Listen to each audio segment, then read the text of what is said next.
The night was thick with laughter, cruel, sharp, unforgiving. A man stood alone at the center of a glowing courtyard, his worn shoes dusty against polished marble, his head slightly bowed as whispers cut into him like knives. Somewhere in the crowd, a young woman's smile curved with satisfaction, her eyes cold with entitlement. This was supposed to be a joke, a lesson, a public humiliation carefully planned. Then the laughter faltered. From beyond the gates came a deep, commanding sound, the slow purr of an engine too powerful to be ignored. Headlights flooded the night, one car, then another, then guards stepping into place with military precision. As the final door opened, silence fell, and every breath froze mid-air. Before we begin this story, tell us in the comments where you're watching from and what time it is in your country. And if stories of karma, dignity, and unexpected truth move your heart, don't forget to subscribe. Grace Nyankuru had never learned how to wait. From the moment she could remember, the world had always moved at her pace. Doors opened before she reached them. Voices softened when she entered a room. Mistakes were brushed away with money, smiles, or influence. In her world, inconvenience was something that happened to other people. She lived in a spacious, modern house on the edge of a wealthy district where security cameras watched every corner and manicured lawns stayed green even during the dry season. Her mornings began with sunlight, filtered through sheer curtains, a wardrobe filled with imported clothes, and a phone already buzzing with messages from friends asking where the party would be that weekend. Grace was 23, stunning, confident, and dangerously unaware of how sharp her words could be. To her, people existed in categories. There were those who mattered: business owners, influencers, well-dressed friends with important surnames. And then there were the rest drivers, cleaners, waiters, guards. Useful, replaceable, invisible. She never said this out loud, of course. She didn't need to. It showed in the way she spoke without looking at them, in how she clicked her fingers instead of calling names, in how annoyance crossed her face when a service took even 10 seconds too long. That morning, Grace stood in front of the mirror, adjusting her earrings, while her mother, Celestine Nyankuru, watched approvingly from the doorway. "You're late again," her mother said, though her tone held no real concern. Grace smiled at her reflection. "Late is a concept for people with schedules." Celestine laughed softly. "You sound just like your father." Her father, Joseph Nyankuru, had built his reputation on appearances. He wasn't the richest man in the city, but he knew how to look like one. He understood connections, reputation, and the quiet power of being seen in the right places with the right people. That was the lesson Grace had grown up with. Image was everything. Downstairs, a car engine started. Grace grabbed her handbag and walked out without looking back. A driver waited by the gate, not their usual one. This man was unfamiliar, slightly older, taller. His clothes were neat but plain. Grace frowned. "Where is Daniel?" she asked sharply. The man turned. His face was calm, unreadable. "He's unwell today. I was asked to fill in." Grace looked him up and down. No designer watch, no polished shoes, just a simple shirt and quiet posture. She sighed. "Fine, let's go, and don't waste my time." The man opened the door for her without a word. His name was Mensa Darty. As the car pulled onto the road, Grace scrolled through her phone, already annoyed. She hated changes. She hated not being informed. Most of all, she hated the feeling, however small, that something was out of her control. "Drive faster," she said without looking up. Mensa's voice was low, steady. "The road ahead is congested. It's safer to—" "I didn't ask for a lecture," Grace cut in. "I asked you to drive." Mensa nodded and said nothing more. Grace didn't notice the way he held the steering wheel, relaxed, confident. She didn't notice how he anticipated traffic or how other drivers seemed to instinctively give way. She didn't notice anything about him at all, beyond the fact that he didn't meet her expectations. At the cafe where she met her friends, Grace stepped out of the car without a thank you. Mensa closed the door quietly and waited nearby. Inside, the laughter was loud, the air scented with expensive perfume and fresh pastries. Grace slid into her seat like royalty arriving late on purpose. "You should have seen your face, Yaram," Becky said, laughing. "We thought you weren't coming." "I had a replacement driver," Grace replied, rolling her eyes. "So annoying." Kelvin Badu leaned forward, interested. "Replacement? What happened to the usual one? Who knows?" Grace shrugged. "But this one you can just tell. Poor. Probably grateful to even be here." They laughed. Outside, Mensa stood by the car, eyes on the distance, untouched by the words spoken about him only a few meters away. This pattern repeated itself over the next few days. Grace ordered, Mensa complied. She complained. He listened. She dismissed him. He remained polite. Something about his calm unsettled her, not enough to question herself, but enough to irritate her. One afternoon, as rain poured heavily and traffic slowed to a crawl, Grace finally snapped. "Do you always move like this?" she demanded. "Slow, careful, afraid." Mensa glanced at her through the mirror. "I move with intention," she scoffed. "That's a fancy way of saying you don't belong in this job." The words hung in the air. For the first time, Mensa met her eyes directly. There was no anger there, no hurt, just a quiet depth that made Grace look away first. That night, at another gathering filled with lights and music, Grace told the story again, exaggerating, mocking, turning a man into a punchline. "My driver actually tried to explain traffic to me," she said, laughing. "Can you imagine?" Yara leaned closer, her eyes bright with mischief. "You should bring him to the engagement party next week." Grace paused. "What? Invite him. Let everyone see. I mean, if he's always standing there quietly anyway, why not make it entertaining?" Kelvin grinned. "Yeah, let him see how real success looks." The idea sparked something in Grace, a thrill, a sense of power. She smiled slowly. "You know what? That's perfect." The plan took shape quickly. A simple invitation, a subtle setup. Nothing violent, nothing obvious. Just enough laughter, enough looks, enough whispered jokes to remind someone exactly where they stood in her world. Outside, unaware of the storm gathering around him, Mensa Darty waited beside the car, rain sliding down the windshield like silent warnings. And for the first time, Grace felt excited not by wealth, not by attention, but by the thought of control. Mensa Darty had learned long ago that silence was not weakness. It was a shield.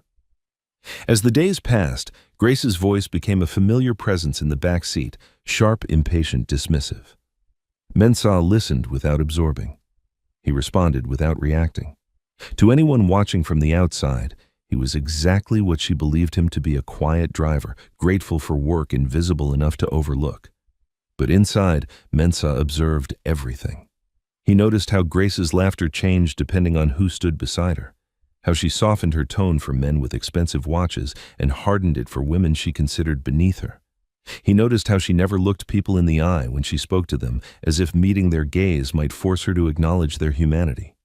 Mensa had seen this before. He had grown up around power, but not the loud kind. His father, Kwame Darty, had taught him that real influence did not announce itself. It moved quietly, patiently, waiting for the right moment. As a child, Mensa had watched men in tailored suits lower their voices when his father entered a room, even when no one knew who he was. "Never rush to correct someone who underestimates you," his father once said. "They're doing you a favor." Mensa carried those words with him now. Grace never asked about his life, never asked where he came from or why he spoke with such calm assurance. She didn't ask because she assumed she already knew. One afternoon, as they waited outside a high-end boutique, Grace stormed back to the car, furious. "They didn't have my size," she snapped, throwing her bag onto the seat. "Can you believe that, in a store like that?" Mensa nodded slightly and started the engine. "Say something," Grace said suddenly. "You're always so quiet. It's irritating." Mensa considered his words carefully. Sometimes silence keeps things from getting worse. Grace laughed bitterly. "Or maybe you just don't have anything important to say." Mensa glanced at her reflection in the mirror. Important to who? She froze for half a second, not because she felt challenged, but because she hadn't expected a response. "Just drive," she said coldly. They drove in silence after that. That evening, Mensa returned to a modest apartment on the other side of the city. It was clean, orderly, and simple, a place chosen not out of necessity but intention. He changed out of his work clothes and sat by the window as the city lights flickered on one by one. He wasn't angry at Grace. Anger required expectation. What he felt was something quieter. Curiosity mixed with sadness. How did someone grow up surrounded by so much and still feel so empty? How could a person mistake power for worth so completely? The next day, Grace was in a particularly sharp mood. An argument with her father about an upcoming business event had left her restless and irritable. "You're inviting too many people," she had snapped at Joseph. "It's embarrassing." Joseph sighed. Grace, relationships matter. So does image. The word lingered in her mind as she slid into the car. Mensa greeted her politely. She ignored him. As they drove, Grace's phone rang. It was Yara. You won't believe what Kelvin said. Yara laughed through the speaker. He thinks your driver would actually show up if you invited him. Grace smiled slowly. Oh, he will. Mensa heard every word. Grace lowered her voice. I'm serious. I'm going to invite him. Let everyone see what humble really looks like. There was a pause on the line. Then laughter. Mensa kept his eyes on the road.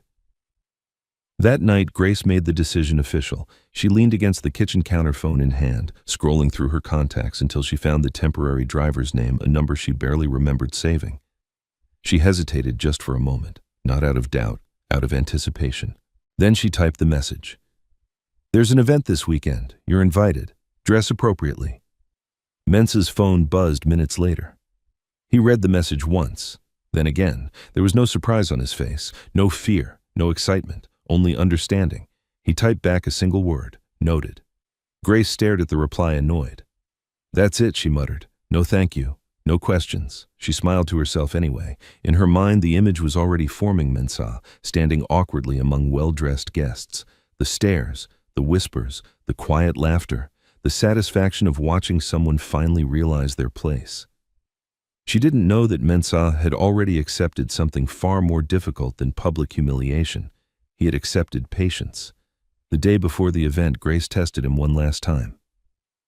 You know, she said casually from the back seat, events like this aren't for everyone. Some people feel uncomfortable around success. Mensa nodded. Comfort depends on perspective. She frowned. I'm just saying, don't embarrass yourself. He met her eyes in the mirror again, calm and steady. I won't. Something about the certainty in his voice unsettled her. That night, Mensa made a call. Everything is in place, he said quietly. On the other end, a voice replied with calm authority. Understood. We'll proceed as discussed. Mensa hung up and stood in the dark for a moment, listening to the city breathe. He did not feel excitement. He did not feel fear. What he felt was resolve, because humiliation, he knew, revealed more about the one who planned it than the one who endured it. And Grace Nyankuru was about to learn the difference between wealth and worth, not through words but through silence breaking at the exact moment it mattered most. The idea didn't come to Grace Nyankuru like a sudden spark. It grew slowly, comfortably, the way entitlement always does, fed by agreement, laughter, and the dangerous absence of resistance. By the time the sun rose the next morning, the plan had already settled firmly in her mind, shaped by conversations from the night before and polished by her own sense of superiority. Grace woke up feeling powerful. She stretched beneath silk sheets, glanced at her phone, and smiled when she saw messages piling up in the group chat. Did you really invite him? This is going to be hilarious. Kelvin says he's bringing friends just to watch. Grace rolled onto her back and stared at the ceiling, satisfaction warming her chest. They were all excited. That meant she was doing something right. Downstairs, her mother was already dressed, sipping tea and reading from a tablet. You seem happy, Celestine said without looking up. Grace poured herself coffee. I have an event coming up. Her mother raised an eyebrow. Another party? Yes, but this one will be memorable. Celestine smiled faintly. Just remember, Grace, people are always watching. Grace smirked. Exactly. On the drive that morning, Mensa Darty was quieter than usual, not because he had less to say, but because there was nothing that needed saying. He had already seen the message. He understood the intention behind it, and still he remained composed. Grace noticed. You haven't asked about the event, she said from the back seat. Mensa kept his eyes on the road. You shared the details already, she frowned. Don't you want to know who will be there? I assume the people important to you, he replied. Grace laughed softly. Important isn't the word I'd use. Influential, wealthy, people who matter. Mensa nodded. Then it sounds like a significant gathering. There it was again, that calm certainty, the refusal to be impressed or intimidated. Grace leaned forward slightly. You do understand why I invited you, right? Mensa didn't answer immediately. Finally he said, I understand you expect me to attend. That's not what I meant, she said sharply. I mean, you won't get the wrong idea. What idea would that be? He asked. She hesitated, irritation flaring. Don't pretend. This isn't an opportunity. It's not a favor. It's just entertainment. Mensa's grip on the steering wheel remained steady. Understood. The word unsettled her more than anger ever could. At the cafe later that day, Grace met Yara and Kelvin again to finalize the details. "Make sure he comes early," Yara said eagerly, "before everyone else arrives. That way he can really feel out of place." Kelvin laughed. "And seat him somewhere obvious, not hidden." Grace nodded. "I want him seen." Kelvin leaned back in his chair, eyes gleaming. "You know, some people need to be reminded of their position. It's not cruelty, it's balance." Grace agreed wholeheartedly. They spoke openly, carelessly, never once lowering their voices, confident that no one around them mattered enough to listen. Outside, through the cafe window, Mensah stood beside the car, gaze, unfocused thoughts far away. He could hear their laughter drifting through the glass. He didn't need to hear the words. The tone told him everything. Later that evening, Grace brought it up again, this time with her father. "I invited the driver," she said casually, over dinner. Joseph paused mid-bite. "The driver?" "Yes, the temporary one." Joseph frowned. "Why?" Grace shrugged. "It's a social thing. Everyone's bringing someone interesting." Joseph studied her face for a moment. "Grace, don't play games with people." She bristled. "You're overreacting." "I'm advising you," he corrected gently. "Humiliation has a way of returning." Grace scoffed. "He's just a driver." Joseph sighed, realizing the conversation was already lost. The night before the event, Grace sent another message. "Don't be late. Dress properly." Mensah read it while standing in his apartment, a garment bag hanging beside him. He replied simply, "I will be on time." Grace stared at the screen, annoyed by the lack of emotion. She wanted uncertainty, gratitude, anxiety. She got none of it.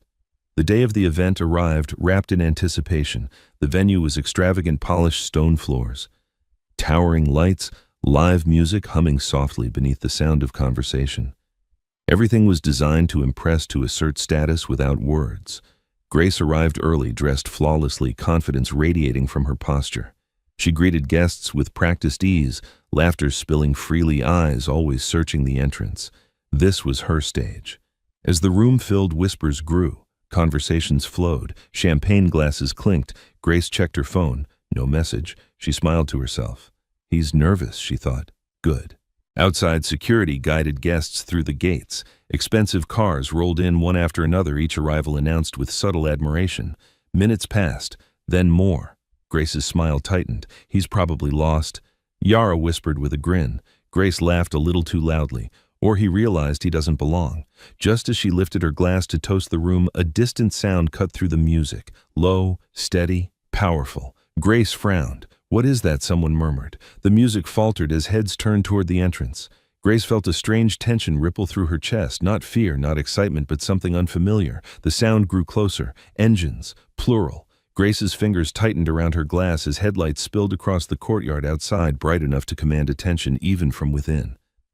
Her heart skipped. "This wasn't part of the plan," she whispered. And for the first time since the idea was born, a thin crack formed in Grace Nyankuru's certainty, just wide enough for doubt to begin seeping through. Grace Nyankuru told herself the tension she felt was excitement. That was the only explanation that made sense. After all, this was her event. Every detail had been planned, approved, and arranged under her control.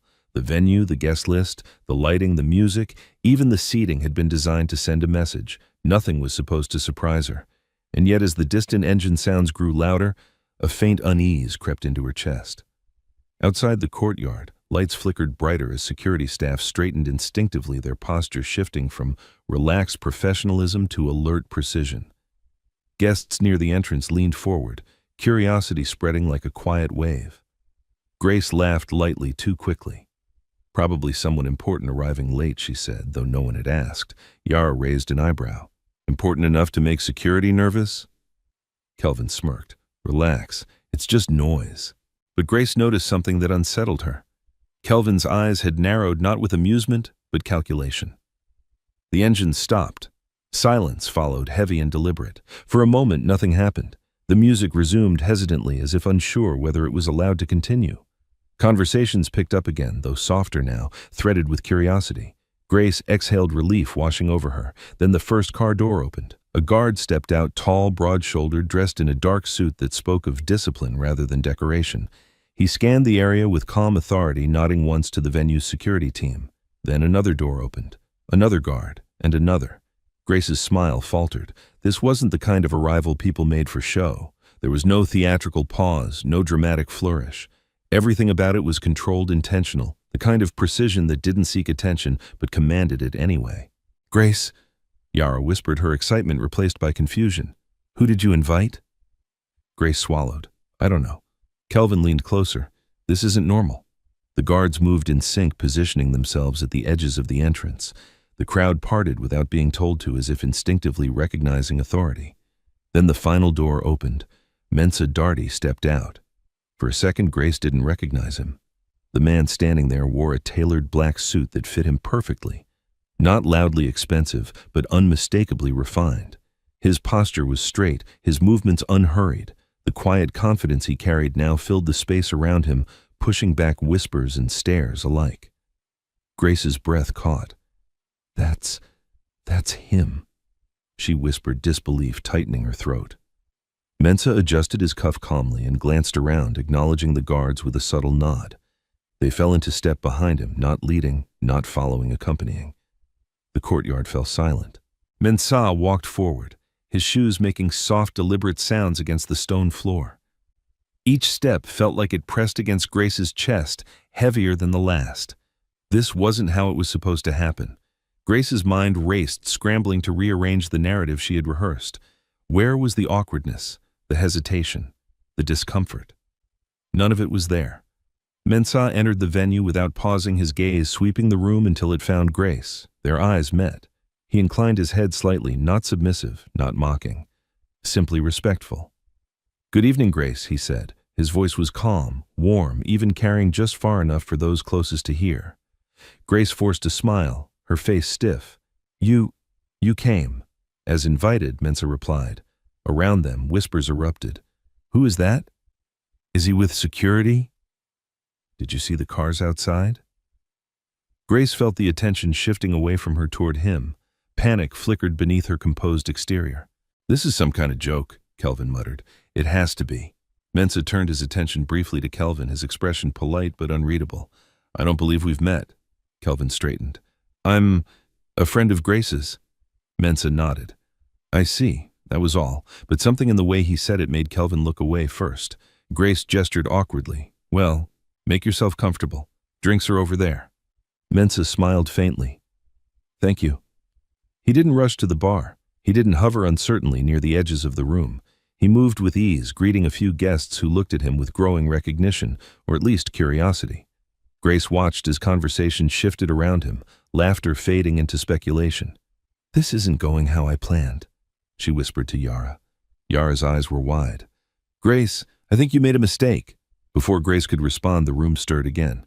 A familiar figure stepped inside, older, dignified, carrying an aura of quiet command that made several guests straighten instinctively. Grace's father stiffened. "That's Kwame Darty." Her heart dropped. She had seen him before in magazines at high-level events her family admired from a distance. He was known not just for his wealth but for his discretion, the kind of man whose name carried weight without needing explanation.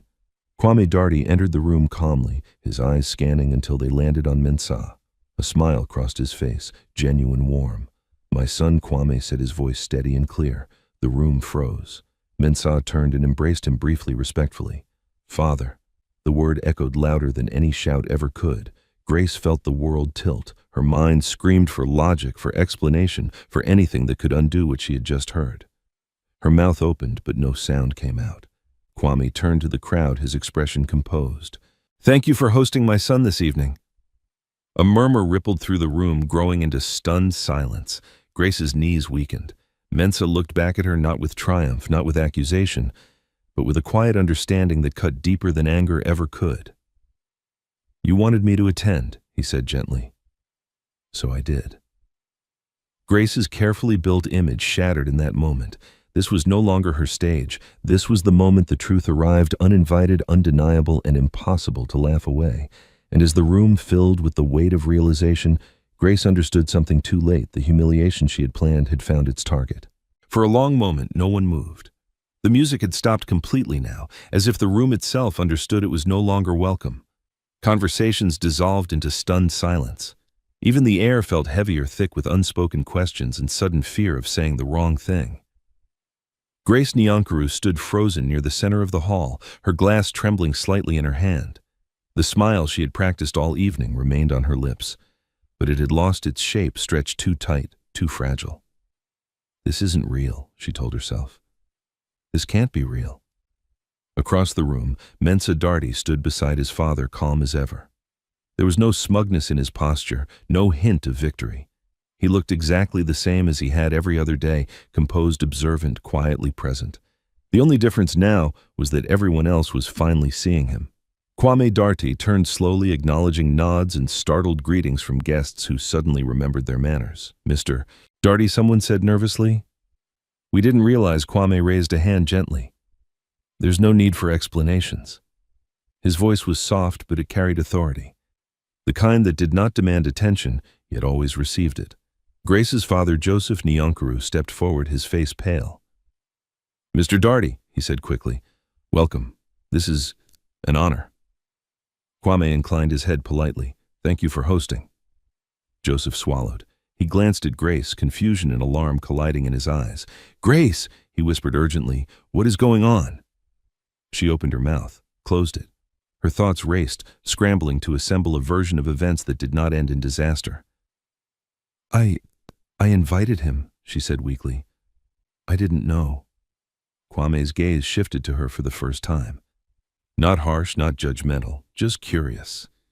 "You didn't know my son?" he asked calmly. Grace nodded, her throat dry. He was introduced as a driver. There it was, the truth laid bare.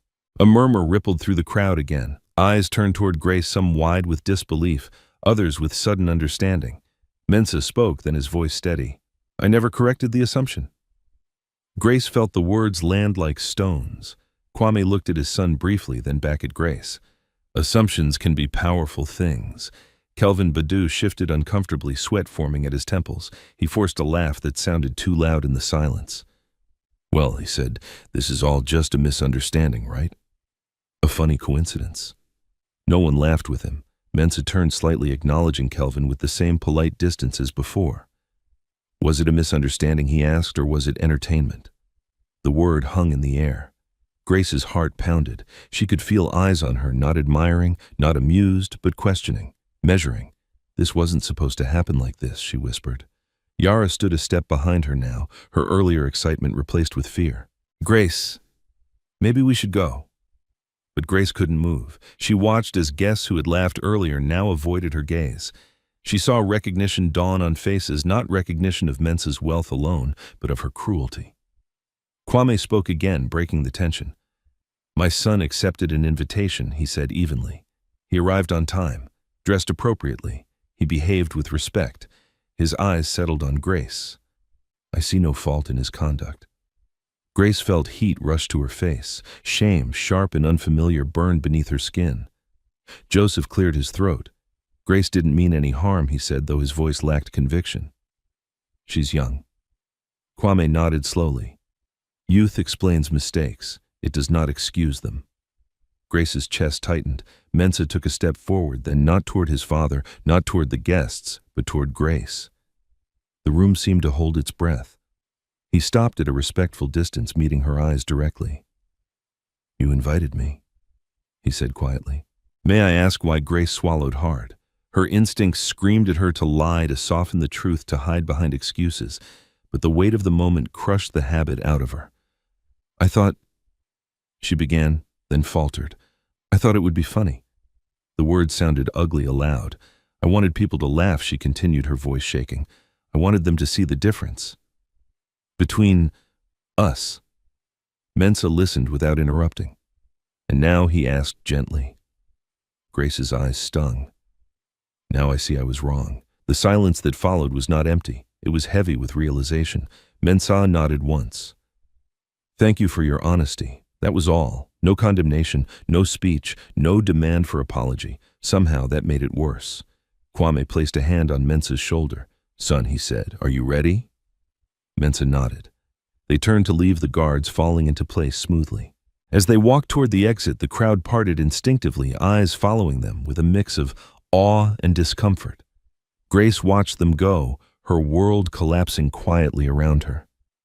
"Grace," her mother whispered sharply, pulling her aside. Do you have any idea what you've done?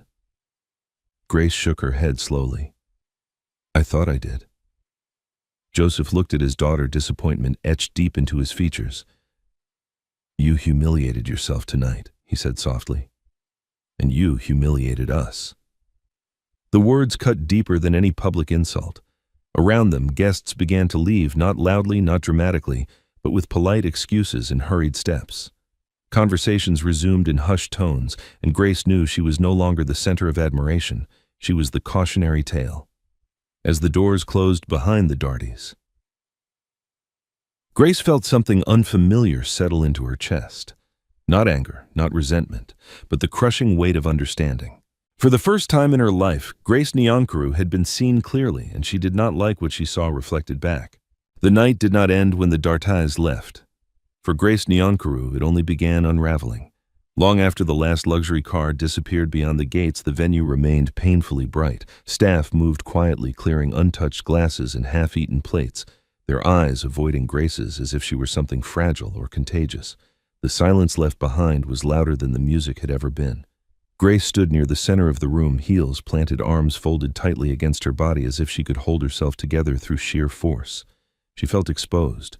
Not because people had learned who Mensa Darty truly was, but because they had learned who she was.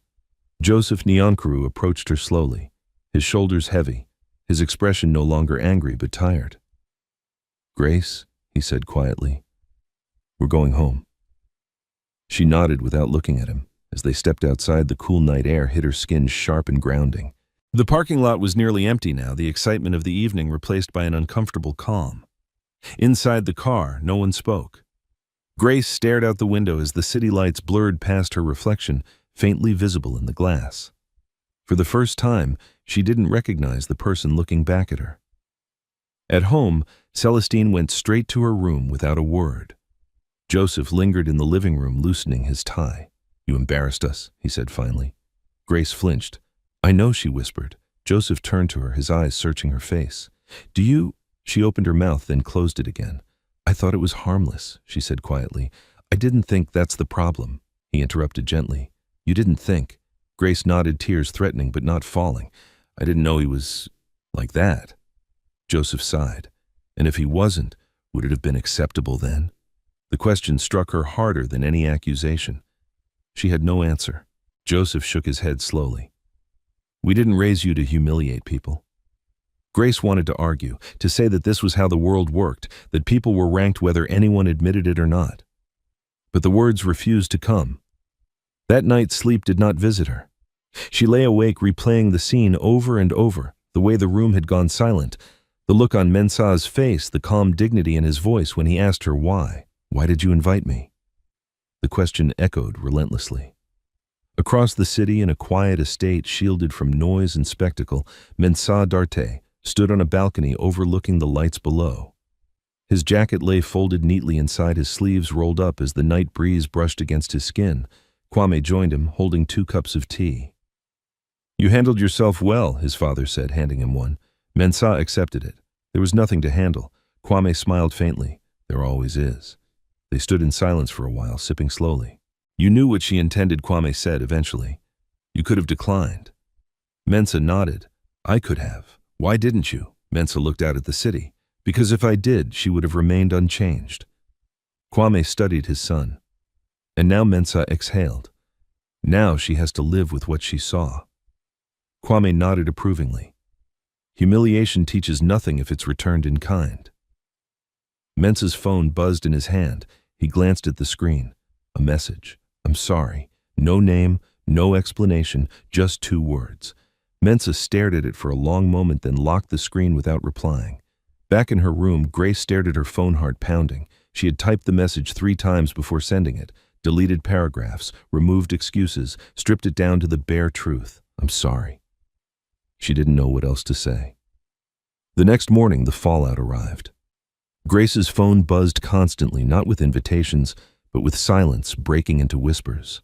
Screenshots circulated. Stories were retold with increasing clarity. She invited him to mock him. She thought he was poor. She didn't even apologize until after. By noon, her social media feeds felt hostile. Comments disappeared, invitations evaporated, friends who once laughed the loudest now went quiet. Yara didn't call, Kelvin didn't text. Grace felt the shift acutely, like standing on ground that had suddenly given way. She tried to distract herself, leaving the house to go shopping as she always had. But inside the store, something had changed. The attendant greeted her politely but without warmth. Another customer glanced at her, recognition flickering, before turning away. Grace left without buying anything. On the drive home alone this time, she sat in the back seat out of habit, then frowned when no one opened the door for her. She moved to the front seat, her movements awkward, uncertain. At a traffic light, she noticed a street vendor standing nearby, a woman selling fruit beneath the harsh sun. Grace watched as people passed by without looking. For the first time, she wondered what it felt like to be unseen. That afternoon, Joseph called her into his study. "I received a call this morning," he said, folding his hands. "From a business partner." Grace stiffened. "About last night," Joseph nodded. "They asked me whether this is how my family treats people." Shame washed over her again. "I've canceled your upcoming events," he continued, "and your allowance." Grace looked up sharply. "What? You need time," he said calmly. "Away from distractions, away from people who encourage this behavior." Grace swallowed. "You're punishing me." Joseph shook his head. "No, I'm giving you space to learn." She wanted to protest, to demand her independence, her freedom, but something inside her had shifted. "Okay," she said quietly. That evening, Grace sat alone in her room, scrolling through old photos, parties, trips, smiles frozen in perfect angles. They felt hollow now. She set the phone aside and closed her eyes. For the first time, she wondered not how others saw her, but how she had seen them. And for the first time, that question frightened her, because the answer was no longer something she could laugh away. Grace Nyankaru didn't step out of the house for 3 days. At first, she told herself it was temporary, just until the noise died down, just until people found a new story to gossip about. But the silence inside the walls began to feel less like protection and more like punishment. The house that once felt like comfort now felt like a mirror. Every room reminded her of how easy her life had been. Every polished surface seemed to reflect back the same question. She couldn't escape. Who were you when no one was watching? On the 4th day, her phone rang. It was Kelvin Badu. Grace stared at the name for a long second, then answered. "Hello?" Kelvin's voice came out forced, smooth in the way it always was when he wanted something. Grace finally. "You've been ignoring everyone. I've been busy," she lied. Kelvin laughed softly. "Busy hiding. Come on, it's not the end of the world." Grace felt something tighten in her stomach. "It kind of feels like it." Kelvin sighed, pretending sympathy. "Look, what happened was unfortunate, but it can be fixed." Grace blinked. "Fixed how?" "By controlling the narrative," Kelvin said, as if it were obvious. "You make it look like you knew all along, like it was a test, like you were making a statement about humility." Grace sat up slowly. "That's not what happened." Kelvin scoffed lightly. "Truth is flexible, Grace. People just want a story that makes sense." Grace's throat tightened. "And what do you want?" There was a pause, then Kelvin's tone shifted softer, more intimate. "I want you to remember who you are," he said. "You're Grace Nyankaru. You don't beg, you don't apologize to a driver."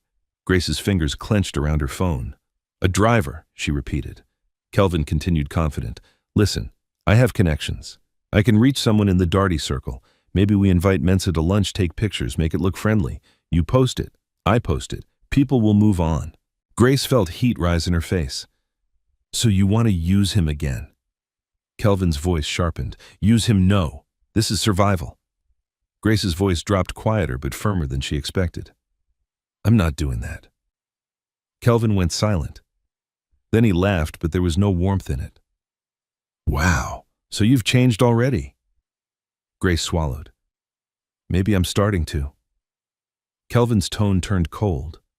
"Grace, don't be stupid. People like him don't forgive. They smile, then they destroy you quietly." Grace remembered Mensa's calm eyes, his gentle voice, the way he had thanked her for honesty even when she didn't deserve it. "You don't know him," she said. Kelvin scoffed. "I know men, and I know power," Grace whispered. "Then why are you afraid?" Kelvin snapped. "I'm not afraid. I'm realistic." Grace exhaled slowly. "I'm hanging up now, Grace." She ended the call. Her hands trembled not from fear but from the shock of hearing someone she once admired speak so openly about manipulation. She realized with a sinking feeling that Kelvin had never cared about her growth or her heart. He cared about being attached to her image and protecting his own. That afternoon, Yara finally showed up at her gate. Grace saw her from the window standing with sunglasses and a forced smile. For a moment, Grace felt relief. Then she remembered how easily Yara had laughed at the idea of humiliating Mensa. Still, Grace walked outside. Yara opened her arms dramatically. Bestie Grace didn't move. "Why are you here?" Yara's smile faltered. "Grace, don't be like that. I came to check on you." Grace crossed her arms. "No, you came because everyone is talking, and you want to know what happens next." Yara's eyes narrowed behind the sunglasses. "You're being harsh." Grace nodded slowly. "Maybe, but harsh is what I've been to other people for years." Yara scoffed. "Please, don't start acting like a saint now." Grace felt the sting of truth in that, not because she wanted to be a saint, but because she knew she didn't deserve any praise yet. She only deserved honesty. "I'm not acting," Grace said quietly. "I'm embarrassed, I'm ashamed, and I'm trying to understand why I thought any of it was okay." Yara leaned closer. "Because it was okay. That's how our world works." Grace's voice hardened. "No, that's how you think it works." Yara's expression darkened. "So what? You're going to go beg Mensa Darty for forgiveness? You want to be his charity case?" Grace felt her chest tighten. "I don't want his money," she said, surprising herself with the clarity. "I want to fix what's wrong in me." Yara let out an irritated laugh. "Grace, you're not wrong. You're privileged. That's different." Grace stared at her, realizing something painful. Yara wasn't confused by what happened. She was only angry that Grace had been caught. "Leave," Grace said softly. Yara blinked. "What leave?" Grace repeated firmer. "I don't want this energy in my life right now." Yara's lips parted in disbelief. "You're choosing him over me?" Grace shook her head. "I'm choosing myself over who I've been." Yara's face twisted with anger. "Fine, but don't expect us to welcome you back when you get tired of pretending." She turned and walked away, heels clicking sharply against the driveway. Grace watched her go, feeling both grief and relief. She had lost something, but she wasn't sure it had ever been real friendship. That evening, Grace sat with her mother in the quiet kitchen. Celestine had been watching her closely for days, saying little but noticing everything.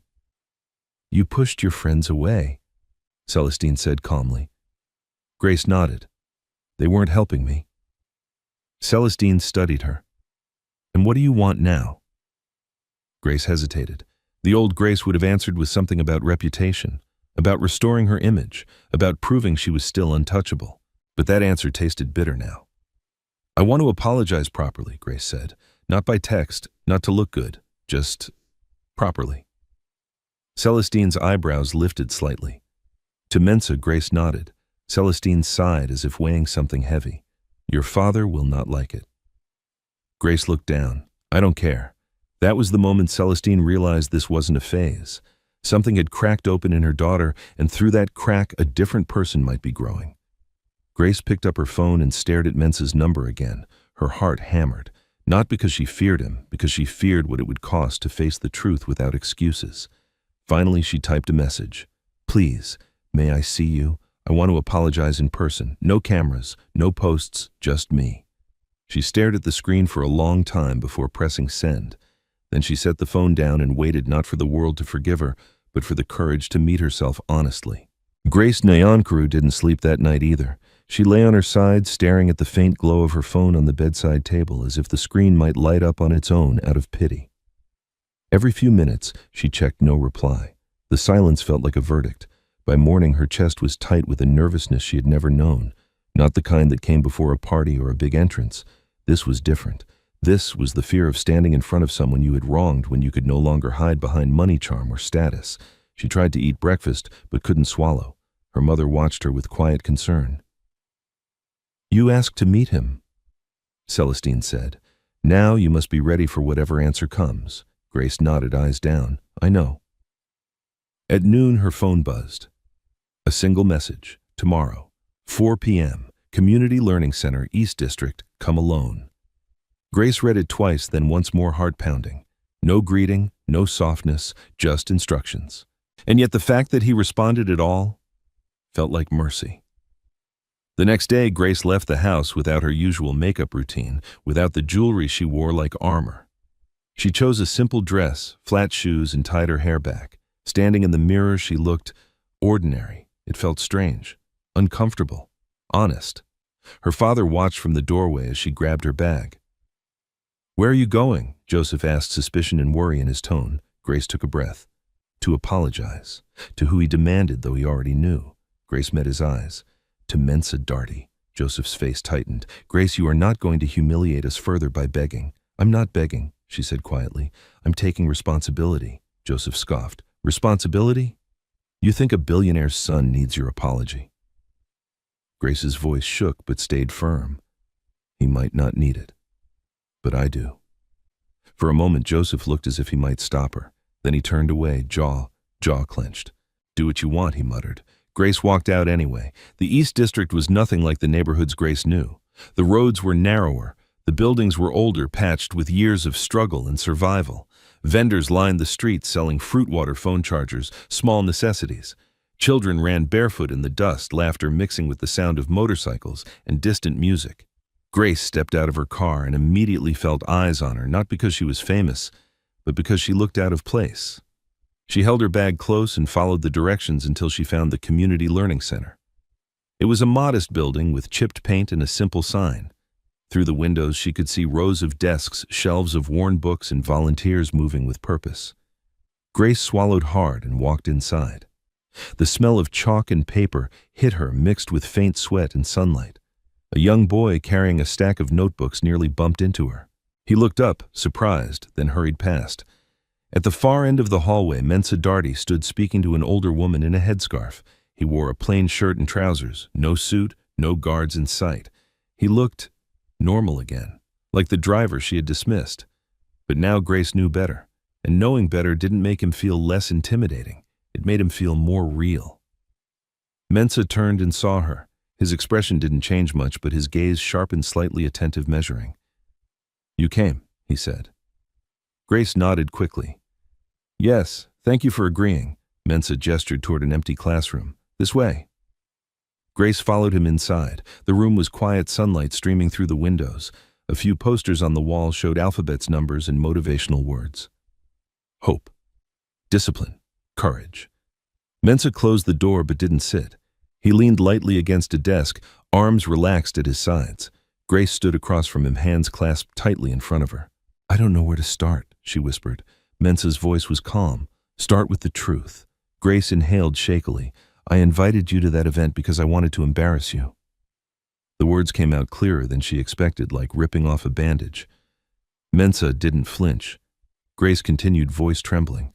"I wanted my friends to laugh. I wanted to feel powerful. And I didn't think about your dignity. I didn't even think about you as a person." Tears filled her eyes. She didn't wipe them away. Mensa watched her quietly, letting the silence do its work. Grace swallowed. "I'm sorry." Mensa's gaze drifted briefly to the posters on the wall, then back to her. "Why are you sorry?" "Grace." Grace blinked, caught off guard. "Because I hurt you." Mensa nodded slightly. "That's part of it." Grace's breath hitched. "Because I acted like you were less than me, like you didn't matter." Mensa's expression softened almost imperceptibly. "And why did you think that?" Grace's shoulders trembled. She could have blamed her friends, her upbringing, the environment she lived in, but she heard Kelvin's voice in her head. Truth is flexible. She refused that now. "Because I was proud," Grace said. "Because I thought money and status made me better." Mensa's voice was gentle but firm. "And do you still believe that?" Grace shook her head, tears falling. "No." The room was silent again except for Grace's shaky breathing. Finally, Mensa spoke. "You know what hurt the most?" Grace looked up, terrified. What Mensa's eyes held hers steadily. "Not the invitation, not the laughter, not even the way you spoke." Grace's throat tightened. "It was how easy it was for you," he continued, "how natural it felt, like humiliating someone was entertainment." Grace's face crumpled. "I hate that about myself." Mensa paused. "Do you hate it because people saw it, or because you finally see it?" The question pierced her. Grace whispered, "Because I finally see it." Mensa nodded as if that answer mattered. Grace stepped forward slightly, voice breaking. I don't expect you to forgive me. I needed you to know I'm not proud of what I did, and I want to change. Mensa studied her for a long moment, then he spoke quietly. Change is not a feeling, Grace. It's a decision you repeat when it's inconvenient. Grace nodded, wiping her tears with the back of her hand. Tell me what to do. Mensa exhaled slowly. You want to fix what's wrong in you? Grace nodded again. He gestured toward the window, toward the street outside. Then start here. Grace followed his gesture, confused. Here, Mensa's voice remained calm. This center is underfunded. We teach children who can't afford school supplies. We feed them when they come hungry. We give them a chance. Grace stared at him. You run this? Mensa shook his head. I support it, quietly. I come when I can. Grace's voice came out small. Why? Mensa looked at her. Because dignity should not be reserved for the wealthy. Grace felt a lump rise in her throat. Mensa stepped away from the desk and opened the classroom door. If you want to change, he said, come back tomorrow. Not as Grace Nyankuru, the socialite, but as Grace, someone willing to learn how to serve without needing applause. Grace's heart raced. She had expected punishment. Humiliation returned. A lecture. A public statement. Instead, he was offering her work, a path. Grace nodded slowly. I'll come. Mensa met her gaze. And Grace, yes. His voice was quiet. No cameras. Grace swallowed hard. No cameras. Mensa nodded once as if sealing a contract. As Grace stepped out of the classroom into the hallway filled with children's voices, she felt something unfamiliar in her chest. Not pride, not power. A fragile, trembling hope. But she also knew the hardest part hadn't begun yet. Because apologizing was easy compared to becoming someone worthy of that apology. Grace Nyankuru arrived at the Community Learning Center the next morning before the sun had fully risen. She stood across the street for several minutes, watching the building slowly come alive.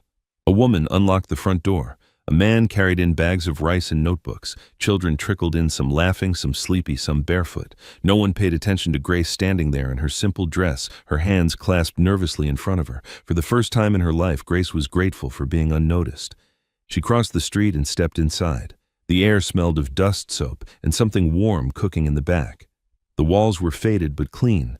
A handwritten sign read, Welcome. You matter.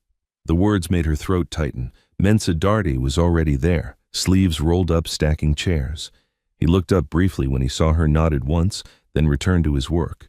No greeting, no praise, no special treatment. Grace waited, unsure of what to do. After a moment, Mensa gestured toward a box near the wall. Those books need to be sorted by level. Grace nodded quickly. Okay. She knelt beside the box and opened it. The books were old, some with torn covers, others with notes scribbled in the margins. She picked one up carefully as if it might break. A little girl with braided hair approached her, eyes curious. Are you new? The girl asked. Grace hesitated. Yes, I am. The girl smiled brightly. You can sit with me later. Grace's chest tightened. I'd like that. The girl ran off, laughter echoing behind her. Grace swallowed hard and returned to sorting books. Her movements slow and deliberate. Her knees ached. Dust clung to her fingers. Within minutes, she felt uncomfortable, not physically but emotionally. There was no applause here. No one was impressed. No one cared who she was outside these walls. And that frightened her more than she expected. As the morning progressed, Mensa assigned her simple tasks, helping prepare meals, cleaning tables, sitting with children as they practiced reading. Grace stumbled at first. She spilled water, mispronounced names, felt clumsy and out of place. But no one laughed, no one mocked her. They simply corrected her and moved on. By midday, Grace's back hurt, her feet ached, and her hair clung to her neck with sweat. She sat on a low bench during lunch, staring at a bowl of rice identical to everyone else's. A boy across from her grinned. You eat fast for a rich lady. Grace froze. The room went quiet for a brief second. Grace looked at him carefully. How do you know I'm rich? He shrugged. Your hands are soft. Grace stared at her palms. Soft hands. She had never thought about them before. Mensa watched from a distance, saying nothing. Grace smiled awkwardly at the boy. They won't stay that way. The boy laughed. Good. That afternoon, when the last child left and the center grew quiet again, Grace sank onto a chair, exhausted. Mensa approached, handing her a bottle of water. Drink, he said. Thank you, she whispered, taking it with both hands. They sat in silence for a while. This was harder than I expected, Grace admitted. Mensa nodded. It's supposed to be. Grace stared at the floor. I didn't help because I felt good about myself. I helped because I was needed. Mensa looked at her. That's the point. Grace hesitated, then asked quietly, Do you hate me? Mensa considered the question carefully. No. Grace's shoulders sagged in relief. I don't hate you, he continued, but forgiveness isn't automatic. Grace nodded. I understand. Mensa's gaze sharpened slightly. Do you? Grace looked up. I think so. Forgiveness doesn't erase what I did. It doesn't mean we pretend it never happened. Mensa studied her for a long moment, then nodded slowly. That's a good start. The days that followed settled into a rhythm. Grace returned every morning. She cleaned, she cooked, she listened, she learned names, she learned stories. She learned that some children walked miles to attend, that some hadn't eaten before arriving, that some carried responsibilities far heavier than their small shoulders should bear.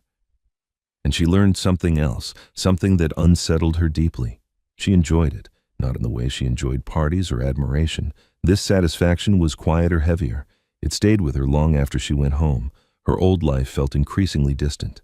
Yara didn't call again. Kelvin sent a message she didn't reply to.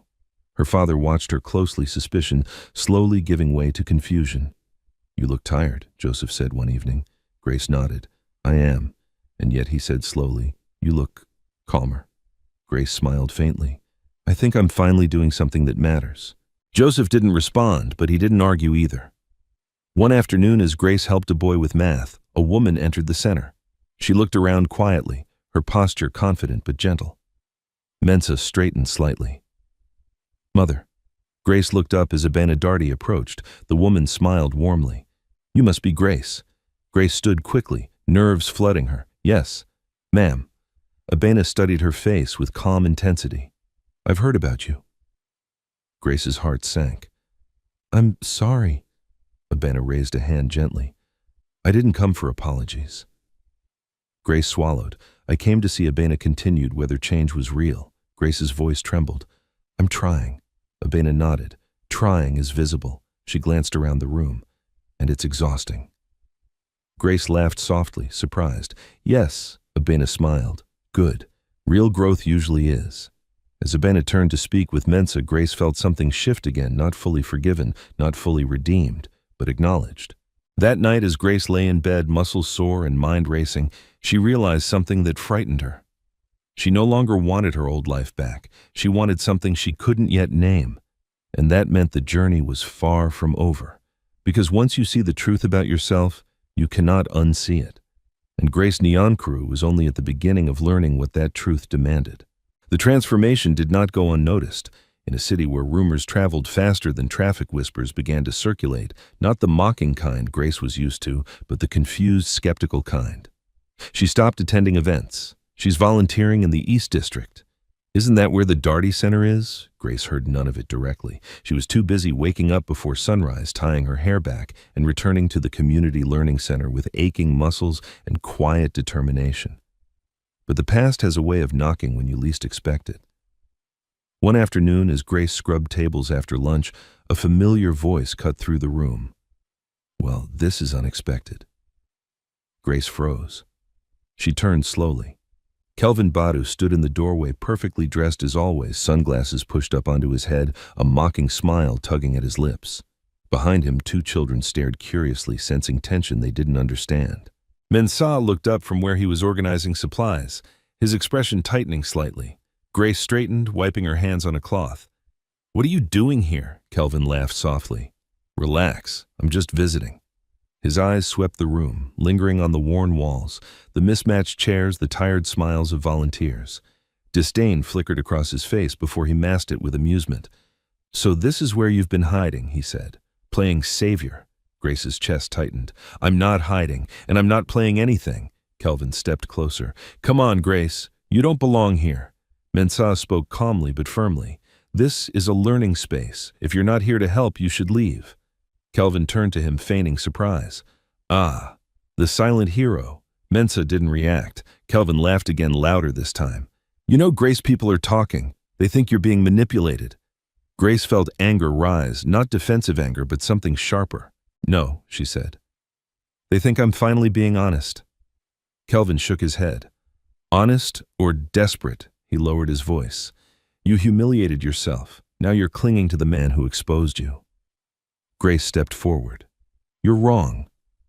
Kelvin smiled thinly. "Am I? Because from where I stand, you traded parties for poverty and dignity for guilt." One of the younger children shifted uncomfortably. Grace noticed, and that was enough. "This conversation is over," she said firmly.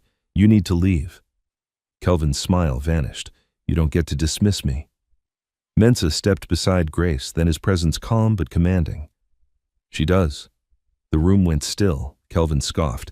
"You think you've won?" Mensah met his gaze. "This isn't a competition."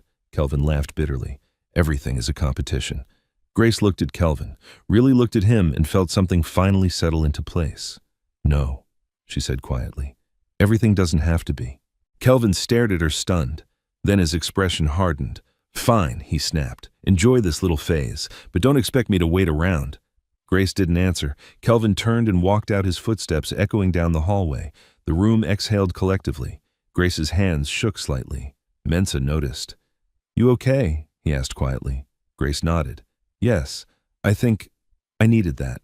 Mensah studied her for a moment. Confrontation can clarify things. That evening, Grace faced another confrontation, this time at home. Joseph sat at the dining table, arms folded, expression stern. "Kelvin called me," he said. Grace sighed. "Of course he did. He says you're being influenced." Joseph continued, "That you're abandoning everything you worked for." Grace sat down slowly. "I didn't work for it, Dad. I inherited it." Joseph stiffened. "And that makes it less valuable?" Grace shook her head. "No. It makes it more dangerous if I don't understand it." Joseph stared at her, caught off guard. "You raised me to care about image," Grace continued softly. "But you also raised me to care about integrity. I lost that somewhere along the way." Joseph leaned back, rubbing his temples. "This is costing us." Grace met his eyes. "I know, and you're willing to pay that price." Grace didn't hesitate. "Yes." Joseph was silent for a long time. Finally he sighed. "Your mother thinks this is good for you." Grace blinked. "She does?" "She says you've changed," he admitted reluctantly. "And she's rarely wrong." Grace smiled faintly. Joseph's voice softened. "Just don't lose yourself completely." Grace nodded. "I'm trying to find myself." At the center, weeks passed. Grace became more efficient, more confident. Children began to run toward her when she arrived. Volunteers trusted her with responsibilities. And slowly something else began to change. Mensah watched her differently now, not as a lesson, not as a test, but as someone walking her own difficult path. One afternoon, as they locked up together, Grace broke the silence. "Do you ever regret coming?" she asked. Mensah glanced at her. "Here?" She nodded. "All of this?" Mensah smiled slightly. "No." Grace hesitated. "Even after what I did," Mensah stopped walking. "Grace," he said gently, "I didn't come here because of you. I stayed because of who I am." Grace felt warmth spread through her chest. Not relief, but something steadier. That night, Grace scrolled through her old photos again, but this time she didn't feel longing. She felt distance. She deleted several posts, archived others, not to erase the past, but to make space. Because she knew now that redemption wasn't about reclaiming admiration. It was about becoming someone who didn't need it. And for the first time, Grace Nyankuru felt strong, not because others feared her judgment, but because she was learning how to stand without hiding. The city adjusted to Grace Nyankuru's absence faster than she expected.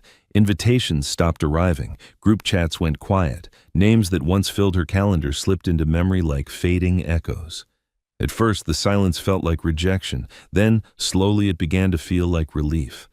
Grace's days had a new rhythm now. She woke before dawn, helped her mother with small chores she had once ignored, then traveled across the city to the community learning center. She learned the names of streets she had never known. She learned which buses were unreliable and which drivers showed quiet kindness by waiting an extra minute for late passengers. She learned how little protection money offered when it no longer opened doors. One morning, as she stood waiting at a crowded bus stop, a woman beside her glanced over and frowned. "You're Grace Nyankuru, aren't you?" the woman asked. Grace's stomach tightened. "Yes." The woman studied her face, then looked away. "My daughter goes to that center you volunteer at." Grace blinked. Oh, she says you help her read, the woman continued, that you sit with her even when she's slow. Grace felt heat rush to her face. She's not slow, she said quietly. She just needs time. The woman nodded once. Thank you. The bus arrived. The woman climbed on without another word. Grace stood frozen for a moment, heart pounding. That single sentence, thank you, felt heavier than applause ever had. At the center, challenges grew. Funding fell short one month, forcing the staff to cut back meals. Supplies ran low. A storm damaged part of the roof, flooding 2 classrooms. Grace watched Mensa coordinate repairs, calmly making calls, adjusting plans without panic. She admired the way he handled pressure, not with loud authority, but with quiet certainty. I can help, Grace said one afternoon, stepping into his office. Mensa looked up. How Grace hesitated. I have access to resources. Mensa studied her carefully. What kind? Grace swallowed. Money, connections. Silence stretched between them. I don't want my name on anything, Grace added quickly. No announcements, no recognition, just help.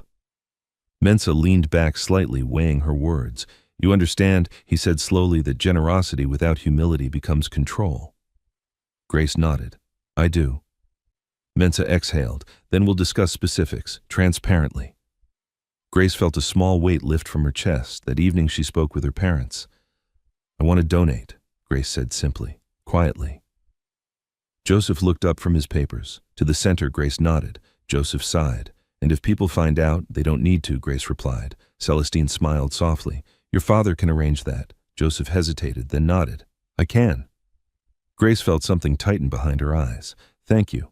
As weeks passed, the center stabilized. Roof repairs were completed. Meals returned to normal portions. New books appeared on shelves without explanation. No one thanked Grace publicly. That mattered more than she expected, but the past wasn't finished with her yet. One afternoon, as Grace walked out of the center, a group of familiar faces waited by the gate. Former friends, social acquaintances, people she hadn't seen in months. Yara stood among them. Grace stopped. Yara smiled carefully. Grace, there you are. Grace's pulse quickened. What do you want? Yara glanced around, lowering her voice.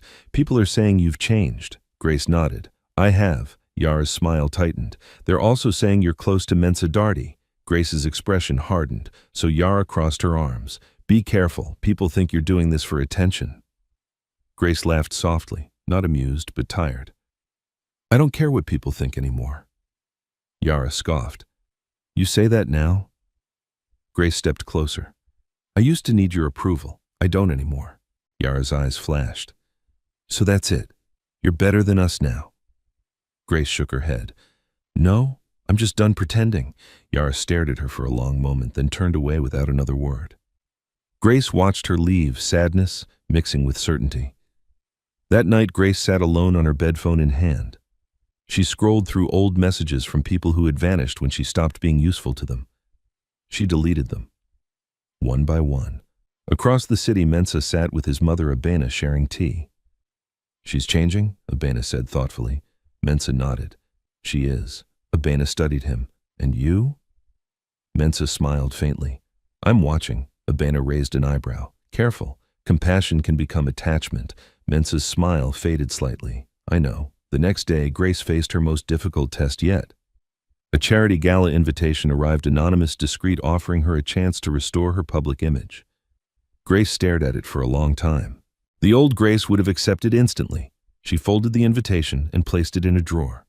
That afternoon, she went to the center and worked harder than usual, scrubbing floors, carrying boxes, listening to children read aloud word by word. Mensa noticed. You're quiet today, he said. Grace nodded. I was offered my old life back. Mensa raised an eyebrow, and Grace met his gaze. I declined. Mensa studied her, something unreadable passing through his eyes. That couldn't have been easy. Grace smiled sadly. It wasn't, but it felt right. Mensa nodded. Then you're learning. As evening fell, Grace walked home under a sky glowing with fading sunlight. She felt tired, deeply bone-deep tired, but also lighter than she had in years. She was no longer trying to prove she deserved forgiveness. She was earning self-respect. And though the world around her still whispered, still judged, still doubted, Grace Nyankuru had reached a quiet understanding. Falling from privilege hurts. But staying down long enough to stand differently changes everything. Change did not announce itself with a grand moment. It crept in quietly, almost shyly, settling into Grace Nyankuru's habits before she fully noticed it had taken root. She no longer checked her reflection before leaving the house. She no longer measured her worth by how many people recognized her name. Some mornings, she even forgot who she used to be, and when the memory returned, it no longer came with pride but with resolve. At the Community Learning Center, Grace had become part of the rhythm. Children expected her. Volunteers relied on her. She learned to anticipate needs before they were spoken extra water on hot days. Softer words when tempers flared, patience when progress was slow. And still, she never forgot why she was there. One afternoon, as rain hammered against the tin roof, the center filled with restless energy. Classes ended early and children crowded around tables, bored and noisy. Grace knelt beside a boy named Kofi, helping him with a reading exercise. "You skipped this word," she said gently. Kofi frowned. "It's too hard." Grace smiled. "That just means we haven't tried long enough." Kofi sighed dramatically, then tried again. Mensa watched from across the room, arms folded, observing quietly. Later, as the rain eased and children were picked up one by one, Mensa approached Grace. "You handled that well," he said. Grace wiped her hands on her skirt. "He reminds me of myself." Mensa raised an eyebrow. "How so?" Grace hesitated. "I used to quit the moment something made me uncomfortable." Mensa nodded. "Most people do." Grace glanced around the room, now empty except for the two of them. "Is that why you invited me here, to make me uncomfortable?" Mensa considered the question carefully. "I invited you because you asked for a way forward." Grace smiled faintly. "You gave me work." "I gave you responsibility," Mensa corrected. "Work can be performative. Responsibility changes you." Grace felt the truth of that settle in her chest. That evening, Grace faced another reminder of her past. Joseph Nyankuru received an invitation to a high-level business dinner, one Grace would have attended without question months ago. The envelope sat on the dining table, unopened. Joseph glanced at her. "You're invited." Grace looked at the envelope, then away. "Do they want me there? Or what I represent?" Joseph hesitated. "Probably both." Grace nodded slowly. "Then I shouldn't go." Joseph studied her. "You're turning away opportunities."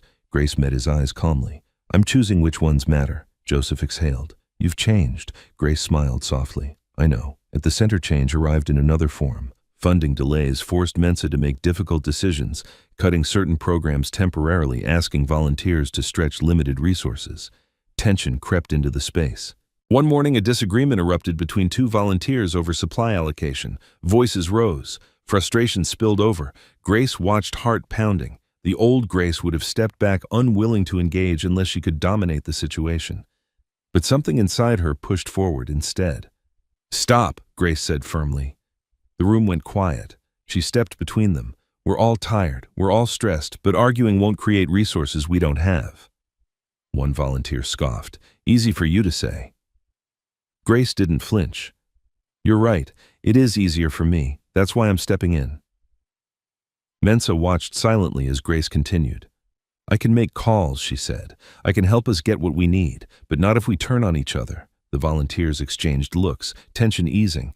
Afterward, Mensa approached her. "You didn't ask me first," he said. Grace's heart jumped.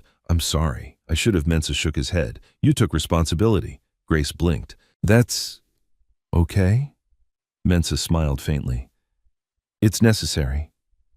That night, Grace sat alone on the steps outside the center, watching the sun dip low. Mensa joined her, handing her a bottle of water. "You've become reliable," he said. Grace laughed softly. "I used to hate that word." Mensa tilted his head. "Why?" "It sounded boring," Grace admitted. "Now it sounds grounding." Mensa nodded. "Reliability is quiet power." Grace hesitated, then asked the question that had been growing inside her for days. "Do you trust me?"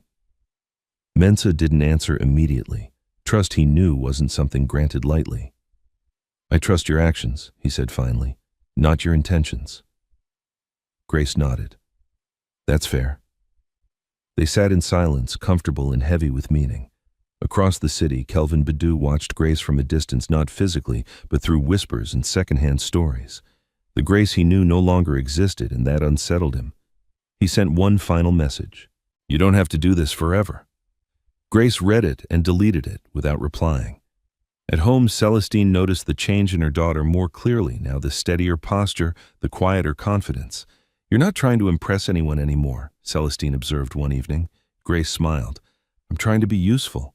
Celestine nodded approvingly. "That's a better ambition." Weeks passed. Grace stopped counting them. One afternoon, Mensah called her into his office. "There's something I need to ask you," he said. Grace's heart skipped. "Okay, I'm expanding the center's programs." Mensah continued. "We'll need someone to oversee community outreach. It's unpaid, demanding, and it will attract criticism."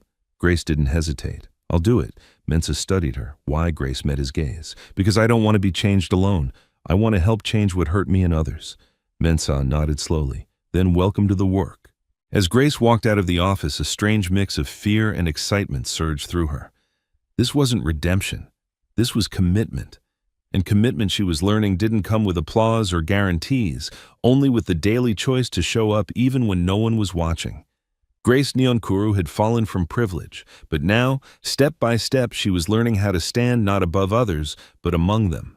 The closer Grace Nyonkuru grew to the work, the farther away her old life seemed, not because she rejected it in anger, but because it no longer fit her hands.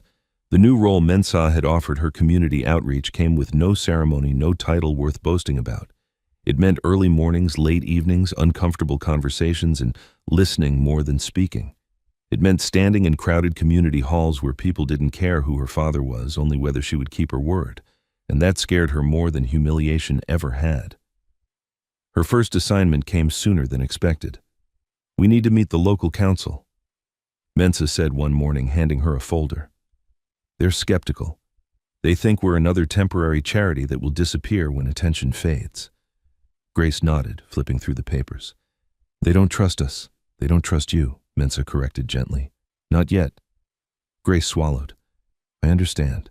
The meeting took place in a dim hall with peeling paint and hard plastic chairs. Community leaders sat with arms crossed, expressions guarded. Grace felt every stare like a silent accusation. One man leaned forward. "We've seen people like you before," he said bluntly. "You come with promises and leave with photos." Grace took a breath. The old instinct to defend herself rose, but she pushed it down. "You're right," she said calmly. "People like me have failed you." The room stilled. She continued, voice steady. "I'm not here to convince you with words. I'm here to ask what you need and to listen when you tell me." A woman at the back spoke up, and when the funding runs out, Grace met her gaze. "Then we adjust, we don't vanish." The meeting ended without applause. No smiles, no commitments. But as Grace stepped outside, Mensah nodded once. "That was enough for today," he said. Grace exhaled shakily. "I was terrified." Mensah smiled faintly. "Good. It means you care." As weeks passed, trust grew slowly, unevenly, but it grew. Grace followed up when she said she would. She returned calls. She admitted when she didn't have answers. She learned to say, "I don't know," without shame. One evening, after a long day of meetings, Grace sat beside Mensah on the steps of the center, exhaustion settling deep into her bones. "Why are you doing this with me?" she asked suddenly. Mensah looked at her. "Doing what? Giving me space, responsibility, a second chance." Mensah was quiet for a moment. "Because you didn't ask for forgiveness to escape consequences," he said. "You asked to change." Grace's voice softened. "And if I fail?" Mensah met her eyes. "Then you learn. That's what growth looks like." Something unspoken passed between them, an understanding built not on attraction but respect. The city noticed the change too, not with headlines or praise, but with small shifts. Parents began attending meetings. Volunteers stayed longer. Donations came from unexpected places. Small, consistent, unremarkable. Grace never took credit. One afternoon, Abena Darty visited again, watching quietly as Grace coordinated supplies with volunteers. "She's different," Abena said later, stirring her tea. Mensah nodded. "She is." Abena studied her son carefully. "Different doesn't mean ready." Mensah smiled. "I know." That night, Grace received a call she hadn't expected. It was Kelvin. She almost didn't answer, but she did. "You look busy," Kelvin said, trying to sound amused. "I am," Grace replied evenly. He hesitated. "People say you're serious about this." "I am." Kelvin sighed. "You don't need to prove anything anymore. You've suffered enough." Grace shook her head. "This isn't suffering. This is work." Kelvin's voice tightened. "And what about us?" Grace closed her eyes briefly. There is no us. The silence on the line was sharp. You're choosing him, Kelvin said bitterly. Grace corrected gently. I'm choosing who I'm becoming. She ended the call and set the phone aside, hands steady. That was the moment she knew there was no returning. Later that week, Mensa invited Grace to walk with him through a neighborhood the center planned to support next. Children waved, adults nodded cautiously. Grace noticed how Mensa greeted everyone by name. You remember everyone, she said. Mensa shrugged. People matter more when you pay attention. Grace smiled. I'm still learning that. They stopped at a small hill overlooking the area. The sun dipped low, painting the sky in quiet colors. You've done well, Mensa said. Grace looked at him surprised. That sounds like approval? Mensa smiled slightly. It's acknowledgement. Grace's heart stirred not with pride but with something warmer. She realized then that whatever was growing between them was built on shared effort, not illusion. And that made it fragile and real. As they walked back, Grace felt a deep certainty settle within her. This was not redemption through romance. This was redemption through responsibility. And if something more ever came, it would be because both of them had earned the right to choose it freely. The day everything changed did not arrive with sirens or speeches. It arrived quietly, like most truths do. Grace Nyankuru was standing in the courtyard of the Community Learning Center when Mensa approached her with an unfamiliar expression, focused, thoughtful, almost heavy. We need to talk, he said. Grace's stomach tightened. Okay. They walked into the small office at the back, the same room where she had first apologized months ago. The memory hit her unexpectedly sharp and vivid. Mensa closed the door and leaned against the desk. My father is hosting a regional forum next week, he said. Leaders, investors, policymakers. Grace nodded. I've heard of it. He wants the center presented as a model. Mensa continued. He also wants you there.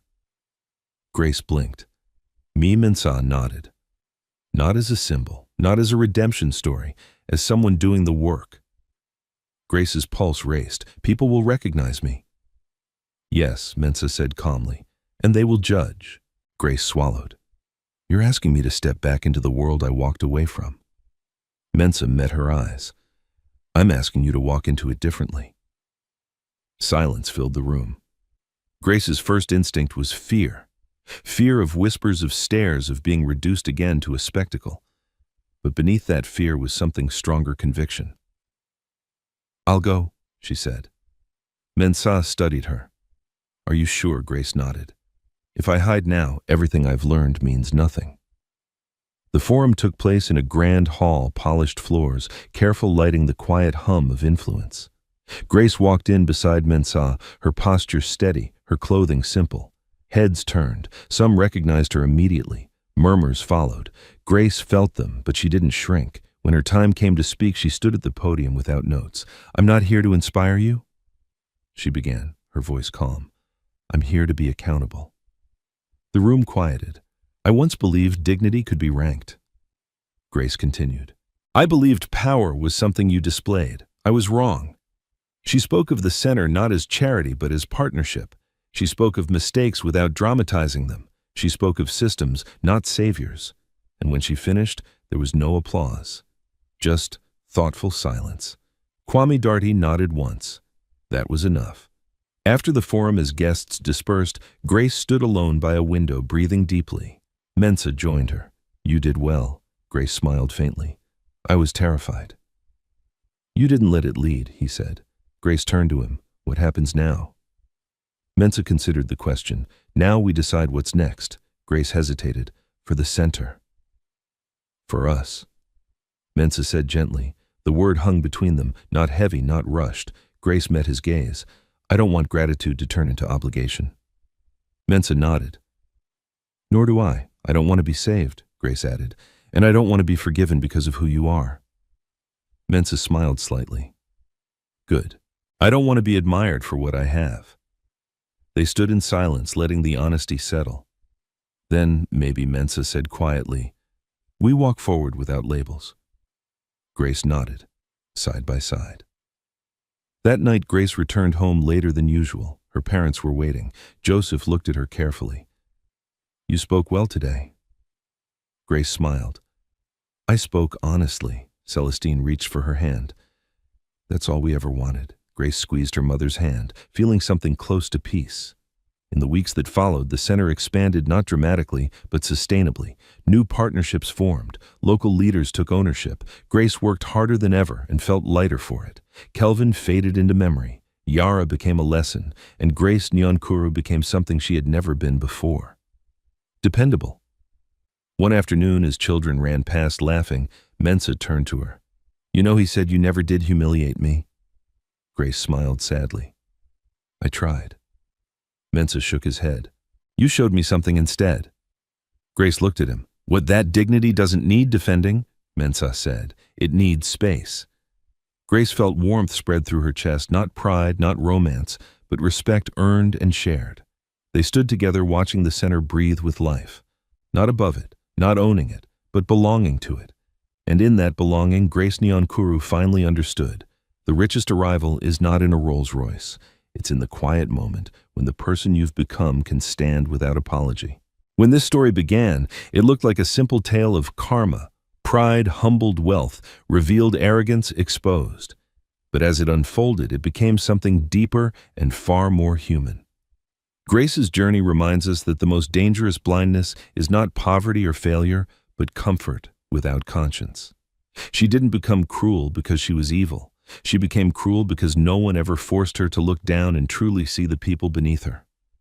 And Mensa's strength was never in his money, his cars, or his guards. It was in his restraint, in his refusal to return humiliation with humiliation, in his belief that dignity does not need to shout to be real. Life does not change us through public shame. It changes us through quiet responsibility, through work no one applauds, through showing up when it would be easier to disappear. True growth begins the moment we stop asking, "How do I look?" and start asking, "Who am I becoming?" This story is not about a spoiled girl meeting a rich man. It is about two people meeting truth, one through loss, the other through patience, and choosing character over ego. So here's the question for you. Have you ever had a moment where life forced you to see yourself differently, and if so, did you run from it, or did you grow from it? Share your thoughts in the comments. We read every single one, and if you believe stories like this, stories about dignity, karma, and second chances matter in a world that often forgets them, don't forget to subscribe to the channel. Because sometimes the stories that change us the most are the ones that feel uncomfortably real.